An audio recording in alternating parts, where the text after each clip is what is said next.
Welcome back to another video. Soil here, and today I want to talk about Fibonacci levels and how you can use them in trading. This is a complete guide to Fibonacci levels, and you're going to learn how you can work with the most common Fibonacci tools like Fibonacci retracement, extension, arcs, fan, and time zone. Without wasting any more time, let's get started. First, let me explain very shortly what Fibonacci numbers are for those who are not familiar with the series of numbers. Fibonacci series start with 0 and 1, and after that, any number that comes in the series is the sum of two previous numbers. The Fibonacci series is like this, as you can see, but this is not all, and there are some amazing facts about these numbers. If we divide any number by the previous number, the result is approximately equal to 1.618. Actually, when we move forward and the numbers increase, the result gets closer and closer to 1.618. If we divide any number by the next number, which is higher, the result is approximately 0.618, and similarly the result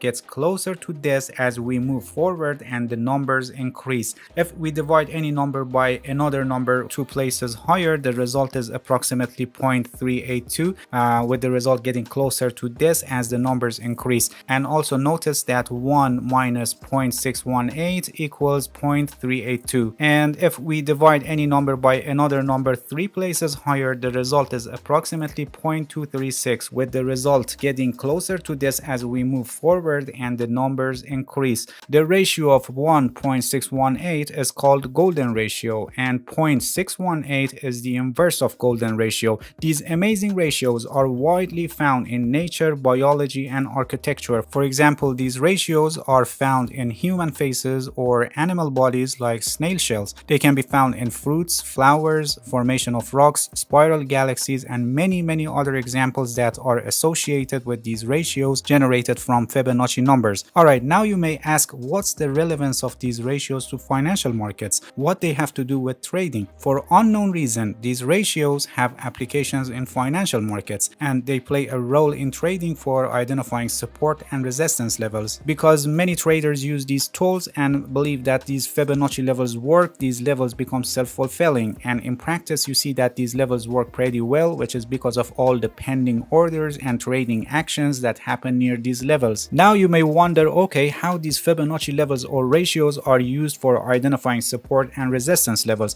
Let's begin with Fibonacci retracement tool, which is the most popular one between all the Fibonacci tools. By the help of Fibonacci retracement tool, in counter trend movements, we can anticipate the extent of corrections or pullbacks. In other words, to forecast where the price is gonna stop and turn back again in the direction of the trend. For using Fibonacci retracement tool, we must find the recent swing highs and lows. When we are in an uptrend, we click on the swing low, or in other words, the starting point of the advance, and then we click on the most recent swing high, actually the end of the advance. And when we are in a downtrend, we do the opposite. We click on the swing high and then on the most recent swing low. As you can see, we have some horizontal lines which are actually Fibonacci retracement levels with some associated percentages that I've already explained how they are calculated. The only exception is the 50% level, which is not a Fibonacci ratio, and we have it here in this tool because based on the dot theory, 50% of the prior move usually provides a retracement level. The whole idea with these levels is that they provide support level in the pullbacks when the price is in an uptrend, or resistance level when the price is in a downtrend, and they help us in counter trend movement to forecast where the price is going to stop and turn back in the direction of the trend, which provides us the opportunity of entering a trade in the direction of the trend. 23.6%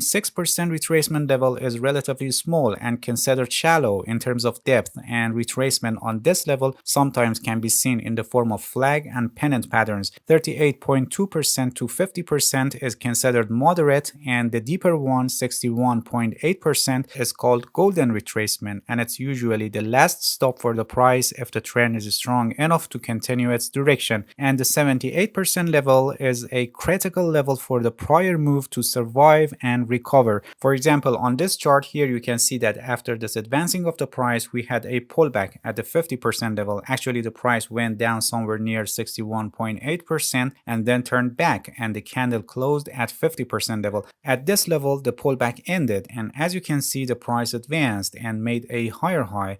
Here you can see that the price is going down again, possibly another correction or pullback. We draw Fibonacci retracement for this advancing of the price, and as you can see, again at somewhere near 50% level, the price stopped. Actually, the pullback ended and the price turned back to the direction of the trend. Trends do not move on a direct line all the way up or down, and we have always corrections or pullbacks. So if you haven't been able to enter a trend because of its sharp move, you can wait for the pullbacks to enter the trend, and these horizontal levels, which are based on Fibonacci ratios, provide you some possible support or resistance levels that the price actually retraces on these levels, so you can have an evaluation on how much the counter trend move can continue or where it's possibly gonna stop and turn. Just one important point that you must pay attention is that Fibonacci retracement levels are just alert zones, and any turning from these levels must also be confirmed by other tools and concepts of technical analysis. I have a video, pullback versus reversal, which is about how a pullback can be confirmed by a set of tools and concepts. There I explain how Fibonacci retracement levels can be used in conjunction with other tools and aspects of technical analysis for confirming pullbacks. The link is also in the description of this video, and I highly recommend you to watch it later because it shows you how you can use these levels in practice.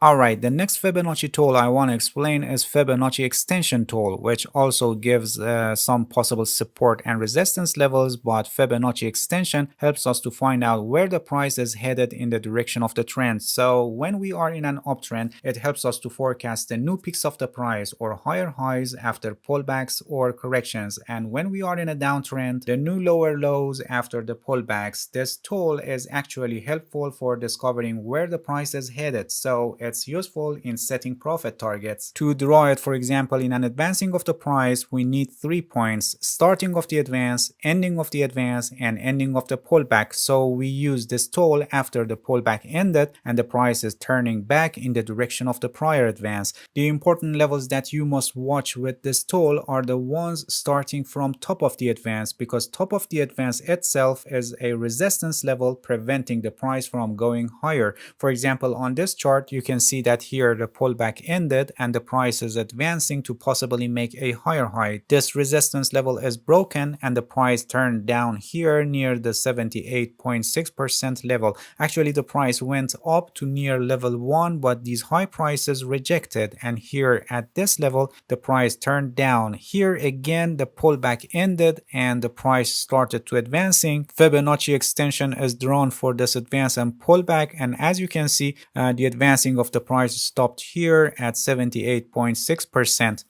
Another type of Fibonacci tools that we can use is Fibonacci arcs, that a kind of add a time element to Fibonacci retracements. For drawing it, for example, in an uptrend, we click at the end of the advance and then beginning of the advance, and for downtrends, end of the decline and then beginning of the decline. As you can see, we have half circles that extend out from the trend line. The levels and percentages are similar to Fibonacci retracement tool, and the use cases is also similar. The arcs show possible support and resistance levels as the price pullback. In advancing of the price, they show potential support or reversal zones for the pullbacks, and in declines, possible resistance levels. The only difference is that Fibonacci retracement levels are only concerned with the changes in the price, but in Fibonacci arcs, the time is also added as an element, because the arcs are drawn from the end of the advance to the beginning of the advance at an angle that is also dependent on the elapsed time.